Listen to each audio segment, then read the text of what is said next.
Hi, ಏನು ಇವತ್ತಿನ ವಿಡಿಯೋದಲ್ಲಿ ಏನಿದು ಬ್ರಾಸ್ಲೆಟಾ ಏನಿದು ಬೇರೆ ಥರ ಡಿಫ್ರೆಂಟಾಗಿ ಲುಕ್ ಕೊಡ್ತಾ ಇತ್ತಲ್ಲ. ಇದು ಪಿಂಟ್ರೆಸ್ಟಲ್ಲಿ ರಿಸ್ಟ್ ವಾಲೆಟ್ ಅಂತ ಮಾಡಿದ್ರೆ ಈ ಥರ ಸಿಗುತ್ತೆ. ನಾನೇನೋ ಸರ್ಚ್ ಮಾಡೋಕ್ಕೆ ಹೋಗ್ತಾ ಇದ್ದೆ. ಸೊ ನನ್ನ ಕಣ್ಣಿಗೆ ಇದು ಬಿತ್ತು, ಯಾಕೆ ನಾನು ಟ್ರೈ ಮಾಡಬಾರ್ದು ಅಂದ್ಬಿಟ್ಟು ಮಾಡ್ತಾಯಿದ್ದೀನಿ. ಸೊ ನೀನು ರಿಸ್ಟ್ ಸೈಜ್ ಅಷ್ಟು ಅಳತೆ ಅಷ್ಟು ನಾವು ಎರಡು ಬಟ್ಟೆನ ಈ ಥರ ಕಟ್ಟಿ ನೀವು ಜೀನ್ಸ್ ಎಲ್ಲ ಮಾಡಬೇಕು ಅಂತ ಏನಿಲ್ಲ. ಸೊ ನಿಮ್ಮ ಹತ್ರ ಯಾವ ಕ್ಲಾತ್ ಅವೈಲೇಬಲ್ ಐತೆ ಆ ಕ್ಲಾತಲ್ಲೇ ಮಾಡ್ಬೋದು. ನೋಡಿ ನಾನು ತೋರಿಸ್ಕೊಟ್ಟಿರೋಂಥ ರೀತಿಯಲ್ಲಿ ಸ್ಟಿಚ್ ಮಾಡ್ಕೋಬೋದು. ಇಲ್ಲ ನಿಮಗೆ ಸ್ಟಿಚ್ ಇರುತ್ತೆ ಅಂತ ಸರಿ ಮಾಡ್ಕೊಳ್ಳಿ. ಬಟ್ ಪೀಸಲ್ಲಿ ಕ್ಲೋಸ್ ಆಗಿರಬೇಕು.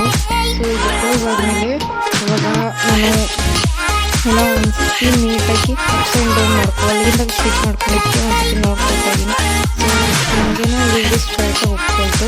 ಸೊ ಇವಾಗ ರಿಂಗ್ಸ್ ಮಾಡ್ಕೊಳ್ತಾ ಇದ್ದೀನಿ. ಮಾಮೂಲಿ ಪೈಪ್ ಮಾಡ್ಕೊಳ್ತೀವಲ್ಲ ಆ ಥರ ಪೈಪ್ ಥರ ಮಾಡ್ಕೊಂಡು ಪೈಪ್ ಮಾಡ್ಕೊಂಡಿದ್ದೀನಿ ಅದರೊಳಗೆ. ಇವಾಗ ಅದನ್ನು ಅಷ್ಟೇ ವಿಡಿಯೋ ರೀತಿಲಿ ತೋರಿಸೋ ರೀತಿಲಿ ಇನ್ಸರ್ಟ್ ಮಾಡ್ಕೊಳ್ತಾ ಇದ್ದೀನಿ, ಫ್ಲಿಪ್ ಮಾಡ್ಕೊಳ್ತಾ ಇದ್ದೀನಿ. ಒಂದು ಹ್ಯಾಂಡಿಂದ ಇಟ್ಕೊಂಡು ಡೆನಿಮ್ ಆಗಿರೋದ್ರಿಂದ ತುಂಬಾ ಸ್ಟ್ರಗಲ್ ಮಾಡಬೇಕಾಯಿತು ಫ್ಲಿಪ್ ಮಾಡೋಕ್ಕೆ, ಯಾಕಂದರೆ ಅದು ಎಷ್ಟೇ ಟೈಟಾಗಿ ಕುತ್ಕೊಳ್ಳೋದು. ಸೊ ಇವಾಗ ಒಂದು ರಬ್ಬರ್ ಬ್ಯಾಂಡ್ ತೊಗೊಂಡು ಅದರೊಳಗೆ ಇನ್ಸರ್ಟ್ ಮಾಡ್ಕೊಳ್ತಾ ಇದ್ದೀನಿ. ಆ ಇನ್ಸರ್ಟ್ ಮಾಡ್ಕೊಂಡು ಆಮೇಲೆ ಎಲಾಸ್ಟಿಕ್ ಥರ ವರ್ಕ್ ಆಗುತ್ತೆ. ಸೊ ಅದೇ ಥರ ಮತ್ತೆ ಫ್ಲಿಪ್ ಮಾಡಿಕೊಂಡು ಅದೇ ಥರ 4 ಮಾಡ್ಕೊಂಡು ನೀಟಾಗಿ ಸ್ಟಿಚ್ ಮಾಡ್ಕೊಳ್ತೀವಿ. ಫಸ್ಟು ಒಳಗಿಂದ ಲುಕ್ ತೊಗೊಂಡು ಸ್ಟಿಚ್ ಮಾಡ್ಕೋಬೇಕು. ನೀವು ಈ ಥರದ್ದು ಮಾಡ್ಕೋಬೋದು. ಇದು ಸಿಂಪಲ್ ಮೆಥಡು. ಇಲ್ಲ ಇನ್ನೊಂದು ರೀತಿ ಮೆಥಡು ತೋರಿಸ್ಕೊಡ್ಬೇಕು ಅಂದರೆ ಪಾರ್ಟ್ 2 ಅಂತ ಕಮೆಂಟ್ ಮಾಡಿ. ಸೊ ತೋರಿಸ್ಕೊಡ್ತೀನಿ. ಇದನ್ನು 2 ಡೇಸ್ ನಾನು ಮಾಡಿದೆ.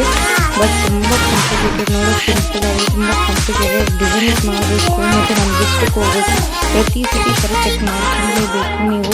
ಯಾಕಂದರೆ ಒಂದು ಕರೆಕ್ಟ್ ಬಂದು ಇನ್ನೊಂದು ಕರೆಕ್ಟ್ ಬಂದು ಚೆನ್ನಾಗಿರಲ್ಲ. ಲಾಸ್ಟಲ್ಲಿ ಈ ರೀತಿ ಬಂದು ನೋಡಿ ಎಲ್ಲ ಚಾಕ್ಲೇಟ್ ಇಷ್ಟು ಯೂಸ್ ಆಗುತ್ತೆ.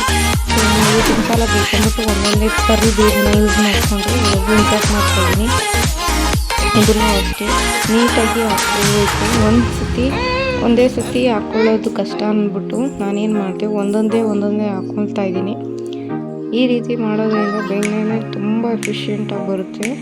ಆಮೇಲೆ ನೋಡಿ, ಇದು ವೀಡಿಯೋದಲ್ಲಿ ತೋರಿಸ್ಕೊಟ್ಟಂಗೆ ನೀವು ಈ ಥರ ಮಾಡಿ ನೋಡಿ, ಟ್ರೈ ಮಾಡಿ. ಇಷ್ಟ ಆದರೆ ರೀಕ್ರಿಯೇಷನ್ ಅಂತ ಹಾಕಿ ನನ್ನ ಟ್ಯಾಗ್ ಮಾಡಿ, ಲೈಕ್ ಮಾಡಿ, ಶೇರ್ ಮಾಡಿ. ಪ್ಲೀಸ್ ಡೂ ಸಬ್ಸ್ಕ್ರೈಬ್ ಮಾಡ್ಕೊಳ್ಳಿ ನನ್ನ ಯೂಟ್ಯೂಬ್ ಚಾನಲ್ನ.